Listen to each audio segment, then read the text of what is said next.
Halo JTB Squad, apa kabar kalian hari ini? Kali ini, kami dari Unit 5 KKN PPM STMKG akan menjelaskan tentang tas siaga bencana. Sebelum mulai, jangan lupa like, komen, dan subscribe ya. Indonesia merupakan negara yang terkenal dengan istilah supermarket bencana. Mengapa demikian? Hal ini disebabkan posisi geografis Indonesia yang terletak di antara pertemuan 3 lempeng tektonik, yaitu lempeng Indo-Australia, lempeng Eurasia, dan lempeng Pasifik. Akibatnya, wilayah Indonesia rawan bencana gempa bumi dan tsunami. Di samping itu, Indonesia juga dilalui jalur gunung berapi aktif atau Ring of Fire yang menyebabkan banyaknya kejadian gunung meletus di wilayah Indonesia. Selain itu, Indonesia juga rawan bencana banjir, tanah longsor, kebakaran hutan, angin puting beliung, dan lain-lain.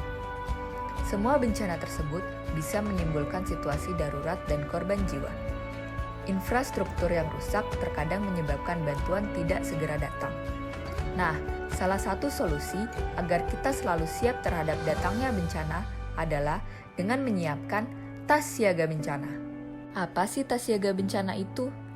Tas siaga bencana adalah tas yang dipersiapkan anggota keluarga untuk berjaga-jaga apabila terjadi suatu bencana atau kondisi darurat lain. Tujuan tas siaga bencana adalah sebagai persiapan untuk bertahan hidup saat bantuan belum datang dan memudahkan kita saat evakuasi menuju tempat aman. Apa aja sih isi tas siaga bencana? Yang pertama, surat-surat penting seperti akte kelahiran, ijazah, surat kendaraan, kartu keluarga, dan lain-lain. Surat di sini juga bisa disesuaikan dengan prioritas Anda. Yang kedua, pakaian untuk 3 hari, termasuk selimut, handuk, dan jas hujan. Ketiga, makanan ringan dan tahan lama seperti mie instan, abon, coklat, biskuit, dan lain-lain. Keempat, air minum yang setidaknya dapat mendukung kebutuhan selama 3 hari, jika memungkinkan untuk membawa cadangan kantung air yang dapat dilipat. Kelima, obat-obatan pribadi atau umum. Keenam, alat bantu penerangan seperti senter, lilin, korek api, dan sebagainya. Ketujuh, siapkan uang tunai dalam tas untuk bekal selama kurang lebih 3 hari. Kedelapan, fluid sebagai alat bantu pertolongan. Dan kesembilan, radio atau ponsel untuk memantau informasi lebih lanjut mengenai bencana alam. Jangan lupa siapkan pengisi daya atau power bank. Nah, mengingat pada tahun 2020 ini, Indonesia menghadapi pandemi COVID-19, untuk itu, protokol kesehatan harus tetap diterapkan saat terjadi bencana. Perlengkapan sesuai protokol kesehatan yang harus disiapkan untuk antisipasi jika terjadi bencana adalah yang pertama, masker sebagai alat lindung pernafasan, kedua, perlengkapan mandi, ketiga, hand sanitizer dan disinfektan spray, dan yang terakhir adalah alat makan dan minum pribadi. Bentuk tas yang direkomendasikan itu seperti apa sih?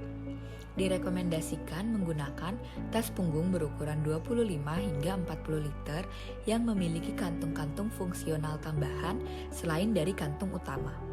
Hal ini bermanfaat untuk mengorganisir peletakan barang-barang sesuai kategorinya. Positif efeknya yaitu meringankan kerja tangan saat membawanya, memungkinkan untuk membawa beban lebih berat, dan memungkinkan untuk menjaga dan membantu anak-anak dan lansia saat evakuasi. Bagaimana cara menyusun barang bawaan yang baik dan benar?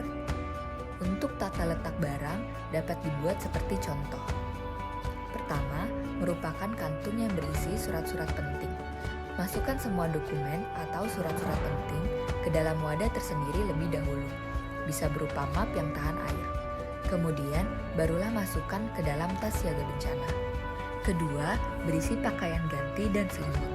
Pemilihan pakaian, utamakan pakaian yang cepat kering, mengingat menghadapi keadaan darurat dan menyesuaikan keadaan, di mana memungkinkan untuk melindungi tubuh dan nyaman tetapi tidak merepotkan. Usahakan lipatan pakaian dan selimut paling ringkas dan sekecil mungkin, agar tidak memenuhi ruang tas. Selanjutnya, masukkan terlebih dahulu ke dalam tas plastik agar tidak mudah basah. Ketiga, merupakan persediaan logistik atau bahan makanan. Makanan diletakkan pada wadah khusus dan disatukan dengan alat makan. 4. Peralatan yang paling sering digunakan, seperti senter, fluid, handphone, hand sanitizer, dan korek.